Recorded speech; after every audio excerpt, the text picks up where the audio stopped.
Light bar is out on the pace car. 29 laps complete. Can Rick Crawford hold off Ron Hornaday? I tell you, it acts like his car's handling good enough, and it's going to be tough to hold Hornaday off. Well, I agree with Ernie on that. I've watched Ron Hornaday. If anybody in this field, and don't forget that Garrett Evans sitting there in third place. He's just as aggressive as either one of those guys. So we're in for a shootout here. Fourth is Bob Lyon, who started 7th, and 5th, the youngster from Idaho, Jeff Crow. Garrett Evans got a good jump there. He's up beside Hornaday just for a moment. Meanwhile, for 5th on back there, double file.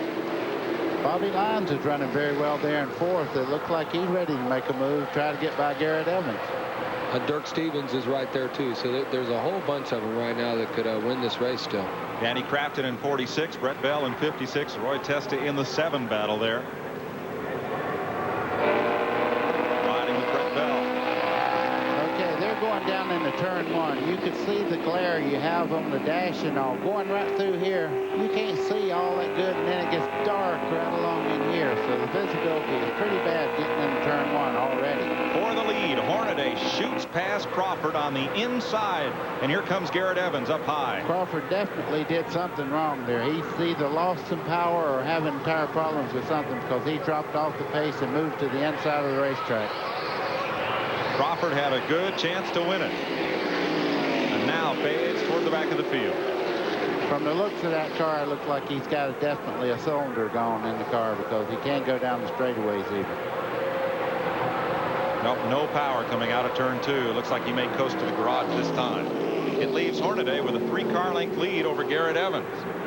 Bob Lyon in 3rd. Jeff Crow moves up to 4th. Remember, Garrett Evans is the one that we said would race all day and keep saving them tires. Here's Bell moving up again. He's got past Testa into spot number 7.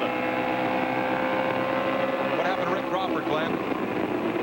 On the restart, the thing came up to power just fine. As he started down the backstretch off of turn 2, it just simply let go. That's it for him today. That's Brett Bell up to 9th place. Battling at 8 with Dirk Stevens. Number 51, the Duraloop car. He's sure on the move, because he, just remember, it wasn't long ago he was last in the field. Jumped the initial start of the race, had a stop and go black flag, kept himself from going a lap down, and on the restart caught the pack, and he's back up in the top 10 now.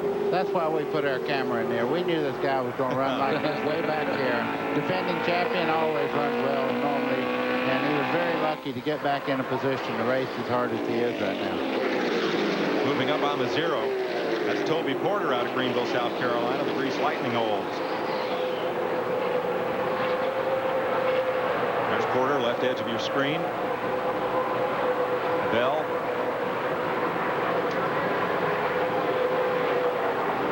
Just behind them, there's Dirk Stevens. You see Porter there with number 0 on that car. It's normally number 80, but out here there was another 80, and the guys on the West Coast get the preferred number, so they put the 0 on there because there was no car here with the 0 on it. It didn't slow him down. He's still getting with it, but he better get with it because Bell's on the move. 5th and 6th place at stake here. Let's check with Glenn.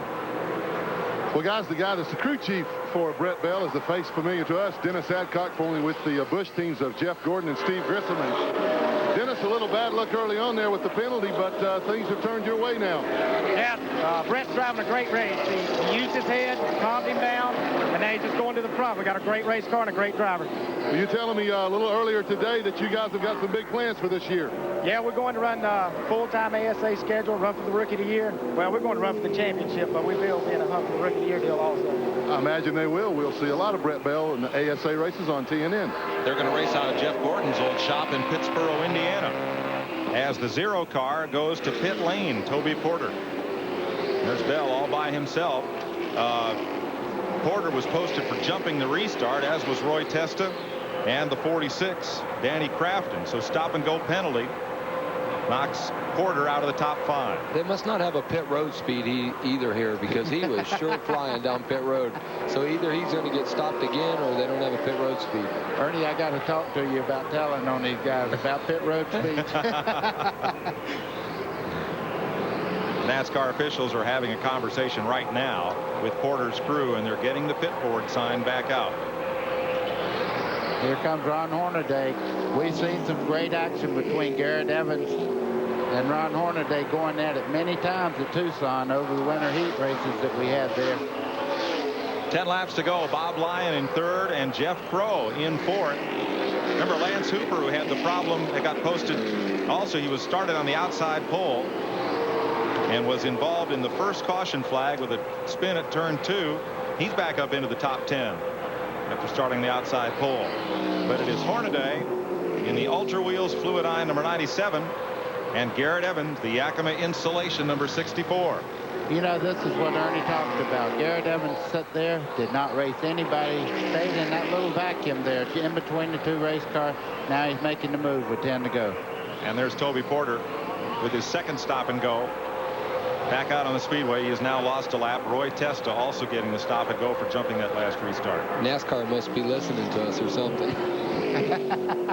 Ernie, you're new at this, aren't you? It wasn't so bad, but Buddy pushed me in front of the bus there. Yeah. Told him it was me.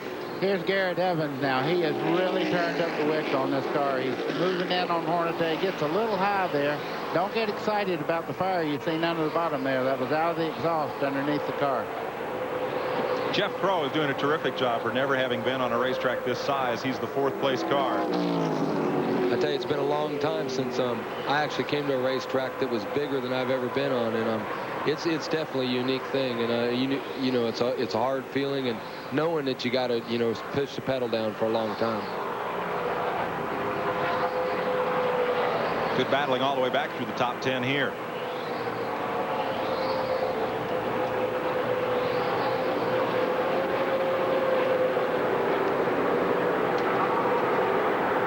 Number 5, Brian Germoni, left side of your screen. He got in that little brush with Shane Hall earlier. Didn't appear to damage his car much as he works down into turn number 3. And may lose that spot coming up out of 4.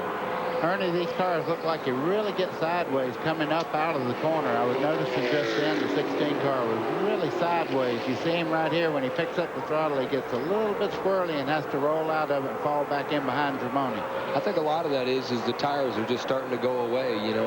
They can't run this long on them tires, and they just don't have the traction they used to have. No. 5 laps to go. Glenn?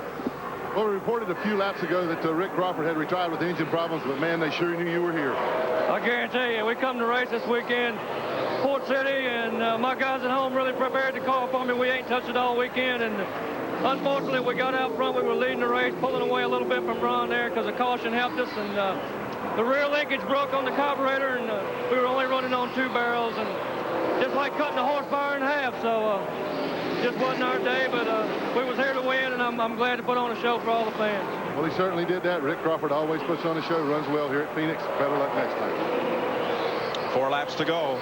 Mike, with 4 laps to go, Garrett Evans got hung up in lap traffic and lost about 12 to 14 car lengths, so he's got to drive his heart out if he wants to beat Hornaday now. For 4th place, here's Jeff Crow, the youngster from Idaho, in number 1.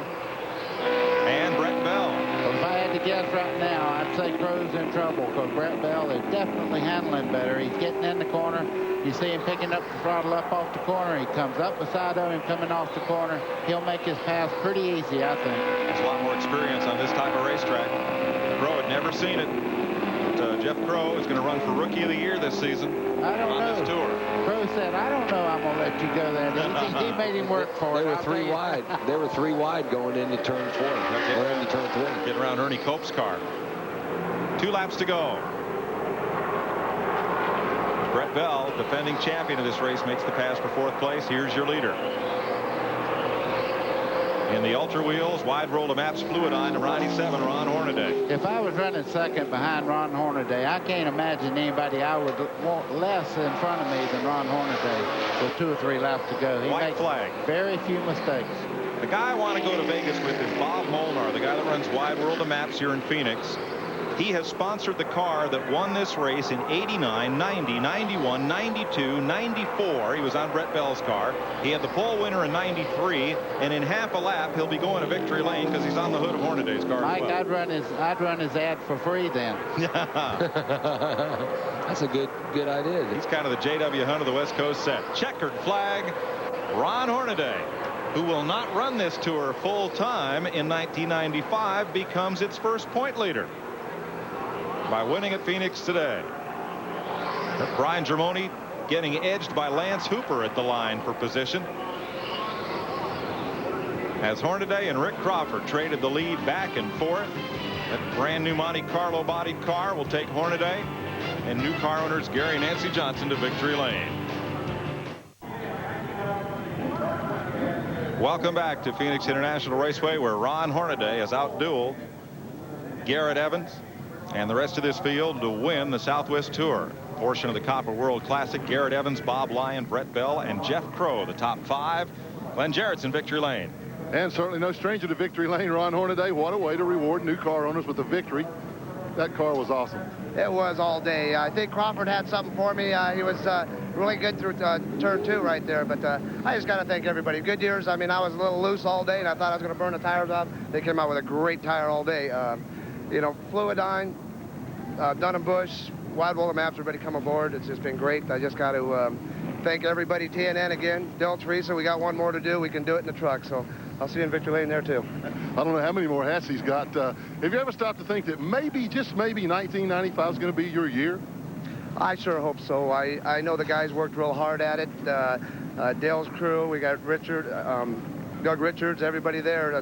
They're really pulling for me. I mean, they made my job easy where they can go out there and get the truck done, and I go out and get my Southwest Tour car done. But everything's been great. I just got to thank my whole crew on this little car today. And we got one more race ahead of us, and I'm sure glad this one didn't wear me out. So we did a good job, and I just got to thank everybody. If anything, I think it pumped him up. We'll go back upstairs now. They changed 6 hats. That's all. Gosh, Glenn, slap that guy. We've had more hat changes than lead changes in this race. Hornaday defeats Garrett Evans. Bob Lyon, a fine run for 3rd place for the Eagle Snacks car. Brett Bell finishes 4th, the defending champ. Jeff Crow, an impressive Phoenix debut.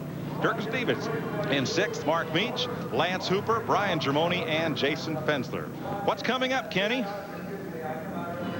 Hey, stay tuned. The Super Trucks are next right here on TNN.